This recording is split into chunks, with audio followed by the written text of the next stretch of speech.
Civil जज भर्ती परीक्षा 2022 के परिणाम आने के बाद कांग्रेस पार्टी इस पे पक्षपात के आरोप लगा रही है। आदिवासी कांग्रेस के राष्ट्रीय अध्यक्ष विक्रांत भूरिया प्रेस कॉन्फ्रेंस करके सरकार पर कई गंभीर आरोप लगाए। हमारे साथ बात करने के लिए विक्रांत भूरिया जी भी हैं। सर, अभी आपने कहा कि आदिवासियों को जज नहीं बनने देना चाहती है सरकार, इसलिए आप लोग के साथ में भेदभाव किया गया। क्या कुछ है आप लोग ने जो भी कहा? देखिए, ये सबके सामने है।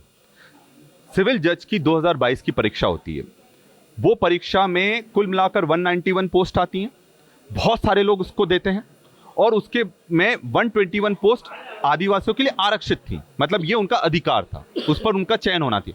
पर हकीकत में जब रिजल्ट आता है सबके होश उड़ जाते हैं और 121 में से एक भी आदिवासी का चयन नहीं होता है, मतलब जीरो। क्या मध्य प्रदेश, जो कि पूरे देश में सबसे ज्यादा आदिवासियों वाला प्रदेश कहा जाता है, वहां पर एक भी आदिवासी इस लायक नहीं था? और सरकार ने क्या करा? अगर वो लायक नहीं थे तो उस लायक क्यों नहीं बनाया गया? ये सिस्टमैटिक उनको सिस्टम से बाहर करने का प्रयास है कि वो न्यायपालिका तक नहीं पहुंचेंगे तो उनके जो जल जंगल जमीन की लड़ाइयां हैं वो पूरी तरह से खत्म हो जाएगी। जो इंटरव्यू पैनल में उसमें कितने आदिवासी थे? जो पैनल बनता है उसमें आदिवासियों को क्यों नहीं रखा जाता? एससी समाज के लोगों को क्यों नहीं रखा जाता?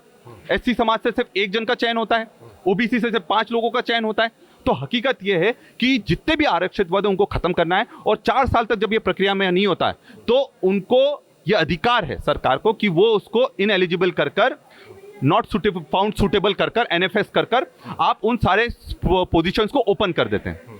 तो ये जब तक होता रहेगा तब तक हमें अधिकार नहीं मिलेगा। और यही कारण है कि आज मध्य प्रदेश के जेलों में सबसे ज्यादा आदिवासी बंद है, क्योंकि उनको न्याय नहीं मिल पा रहा है। आपको क्या लगता है कि इसमें पूरी कुछ गड़बड़ी की आशंका लग रही है? क्योंकि जिस तरह से एससी एसटी और ओबीसी जो आरक्षित वर्ग है उनकी भी जो है भर्तियां सही नहीं हो पाई हैं, किसी की 1 किसी की 5 भर्ती हो पाई है। हकीकत है।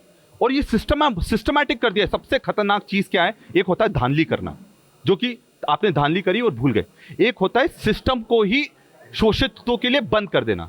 ये यहां पर ये साफ साबित होता है कि इन्होंने आदिवासियों के लिए सिस्टम को बंद कर दिया है, एससी के लिए बंद कर दिया है, ओबीसी के लिए बंद कर दिया है। और जब सिस्टम ही बंद हो जाएगा तो वहां लोग आना ही बंद हो जाएंगे। एक सिविल जज से डिस्ट्रिक्ट जज बनने में 15 से 20 साल लगते हैं, कई बार तो 25 से 30 साल लग जाते हैं। तो आपने 15 से 20 साल के लिए तो ब्लॉक कर दिया ना। अब कोई भी आदिवासी सिविल जज नहीं बनेगा। तो हकीकत में आपको सिस्टम पर प्रहार करना पड़ेगा। अगर सब चुप रहेंगे तो फिर उनका न्याय की लड़ाई कौन लड़ेगा? एक और तो भारतीय जनता पार्टी और सरकार ये कहती है कि आदिवासियों के लिए सरकार ने कई काम किए हैं। भारतीय जनता पार्टी की सरकार वो सम्मान आदिवासियों को दिलवा जो पहले कभी नहीं मिला है। ये मजाक कर रहे हैं। उन्होंने आदिवासियों को खत्म करने का काम करा है। मध्य प्रदेश में जो पैसा कानून लागू हुआ है सबसे कमजोर है पूरे देश में, जो ग्राम सभाओं का अधिकार ही नहीं दे रहा है। उनको सरपंचों को आप पैसे ही नहीं मिल पा रहे हैं। ये हकीकत है इस सरकार की। मनरेगा का पैसा नहीं मिल पा रहा है। और ये अधिकार की, आदिवासियों के अधिकार की बात कर रहे हैं आप। ट्राइबल हॉस्टल चले जाइए, बस नाम बदल रहे हैं ये लोग, पर उनको सुविधाएं बिल्कुल नहीं मिल रही। सरदारपुर में करंट लगने से बच्चों की मौत हो गई, क्योंकि जितने भी ट्राइबल हॉस्टल है उनका ना फायर सेफ्टी है, ना किसी तरह की सेफ्टी का पालन करा गया है, ना इलेक्ट्रिकल सेफ्टी का पालन करा गया है। क्यों नहीं करा गया? मैंने विधानसभा में क्वेश्चन उठाया था, आज तक उसका जवाब नहीं मिला है। तो ये लोग सिर्फ मरने के लिए छोड़ रहे हैं आदिवासियों को। उनको वोट मिल जाए। और जो सिंगरौली में चल रहा है, हमने देखा कि पूरे जंगल साफ कर रहे हैं। 1500 से ज्यादा पुलिसकर्मी वहां तैनात कर दिए हैं, कोई घुस नहीं सकता है वहां पर।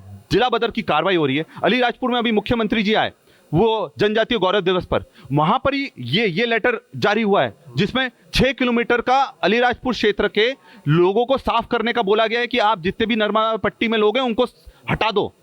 तो कौन से आप आदिवासियों के कल्याण की बात कर रहे हैं? अगर वो कल्याण की बात करते तो सीधी जैसा पेशाब कांड जो बीजेपी के नेता आदिवासियों पर पेशाब कर रहे नहीं होता, नेमावर में जो आदिवासी बहनों को जिंदा गाड़ दिया गया नहीं होता। ये सब हो रहा है ना, भाजपा के राज में हो रहा है। तो ये विक्रांत भूरिया है, आरोप लगा रहे हैं पक्षपात का। इनका कहना है कि जो सिविल जज भर्ती परीक्षा हुई इसमें आदिवासियों को एक को भी सिलेक्शन नहीं किया गया है। TV9 मध्य प्रदेश छत्तीसगढ़ के लिए आमिर खान।